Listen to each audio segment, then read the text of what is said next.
fan of Jack Lalanne just simply because he was such a great man, such a great friend, such a great husband, such a great family man, and of course such a great leader in fitness.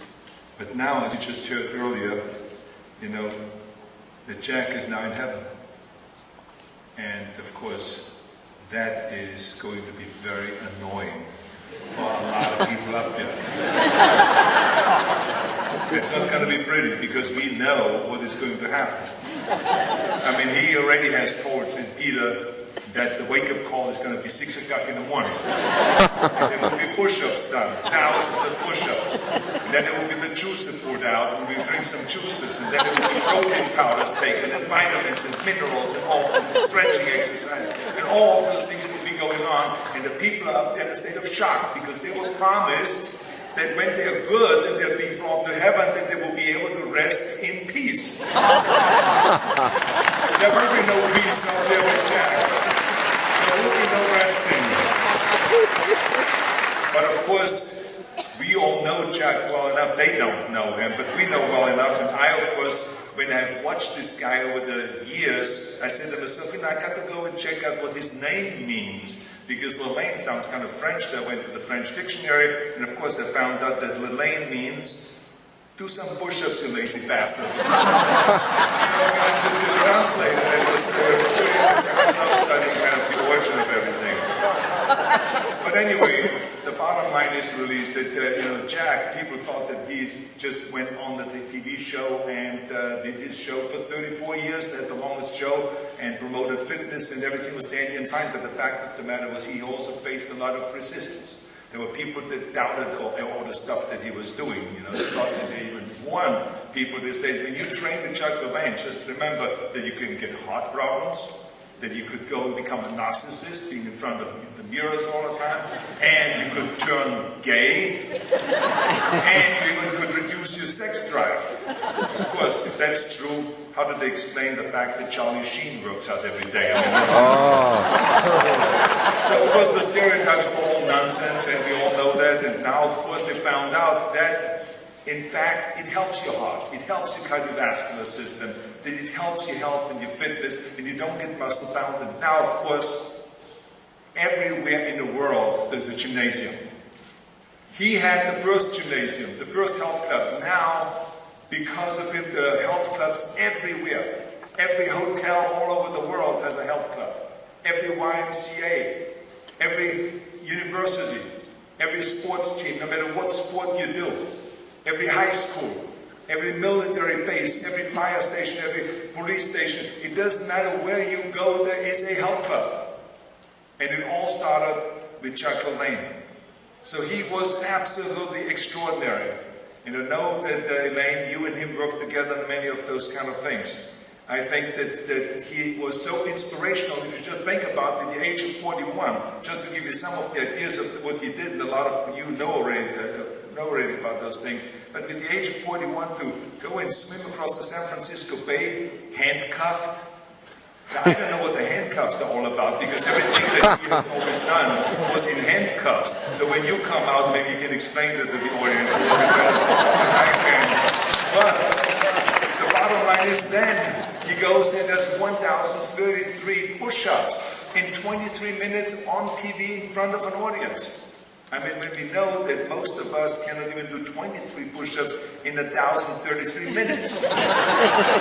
So this extraordinary feats of strength and of endurance that inspired the people. And then he never stopped. At the age of 70, he decided to go into to tow 70 boats with 70 people in there.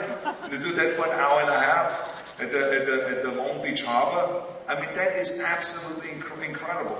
And he worked out 2 hours a day into his 80s. He was giving seminars, doing exercises in late into his 80s. And I remember that when he was 92, he was on a plane with me.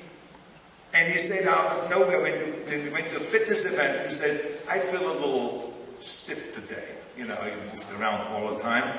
He felt a little stiff, he said, I have to do some stretching if you don't mind. And then all of a sudden he grabs his thigh and lifts it straight up to the top of the airplane, touches the ceiling of the top of the airplane, and his knee was right up against his face. With the age of 92, sitting there casually on a chair. Of course, he didn't do that just for himself. He did it also to inspire us all, because that's what Jacques Lalanne was all about. He never did things for himself. He always did things for others. He wanted to inspire others. He wanted to train others. He wanted everyone to get involved in fitness and in health and taking vitamins and doing all of those kind of things. So I really appreciated it. And of course, he also with the juicer, I remember that when you and him started appearing there on television and inspiring us to get the juicer, because he was so excited about the fact of eating the vegetables. He knew that the general public would not eat all these pounds of carrots and celery and apples and all of this. So he developed the juicer.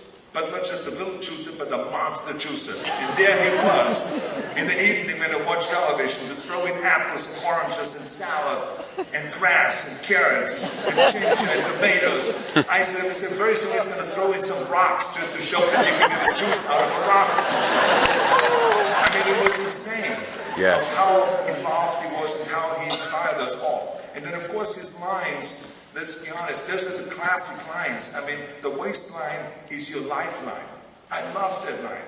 And of course, exercise is king, nutrition is queen, and together you have a kingdom.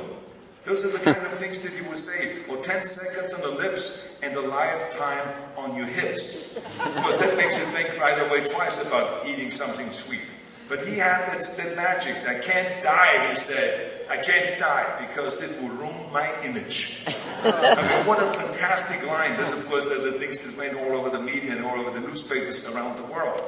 If a man makes it, don't eat it, was another one of his classic lines. And if it tastes good, spit it out. I mean, it's just wonderful. Who comes up with all of those things? Now, I, of course, have met Jacques Lalanne in 1968 when I came to America. He was one of the first people that I met. And I was very, very grateful that I was brought over to America by Joe Weider and by Betty Weider. Betty Weider and Joe Weider are here in the audience somewhere. I've seen Betty, I haven't seen Joe yet.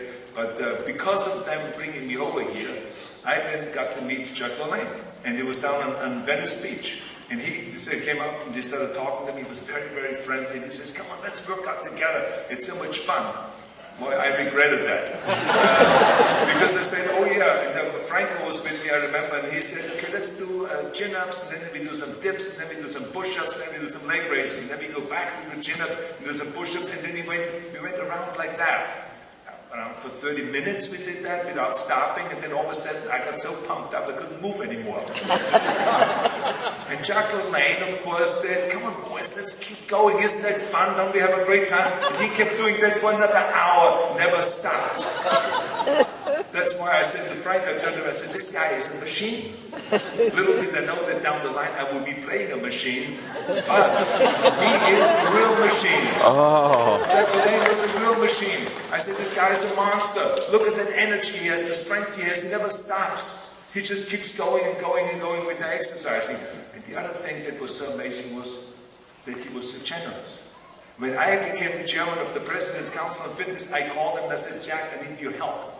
He immediately jumped into action.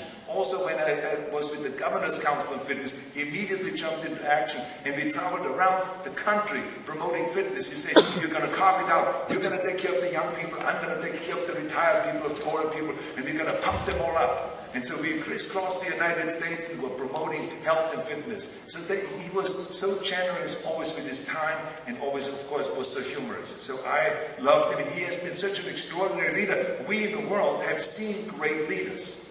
We have seen the Martin Luther Kings, we have seen the Nelson Mandelas, we have seen what people like Gorbachev did, that had the guts to tear down communism after all of these years. Or Sergeant Schreiber, my father-in-law, who started the Peace Corps, the Job Corps and all of this. Or Eunice Kennedy Shriver, who started Special Olympics. But let me tell you something, that's a kind of a leader that Jacques Lalanne was. He led and he inspired millions of people. And you know something, that in the Catholic Church, they have something where you can become a saint. I don't know how much you're familiar with it, but it takes, I think, 3 miracles. According to the Vatican, you have to document those miracles. Like, for instance, if you go and pray for someone that is about to pass away, and that person all of a sudden gets healthy, And all of a sudden the heart functions normally again and the kidney comes back and the person gets up and actually walks out of the hospital. That will be a miracle. Because of the prayer, you have that power over that person. And that's a miracle. That will be one. If you do 3 like that, you become a saint. But as you could see, that it means that first you have to become sick in the first place. And then take someone that has been sick or is about to die to help them and bring them back. But with Jack Lalanne, he made sure through his exercises and through his nutrition and insisting that you stay away from the bad foods. Can you imagine how many millions of people he saved from getting to the hospital in the first place or dying in the first place? So this is why I call him saint. He is a saint of the kind of work that he has done because of how many lives around the world that he has saved.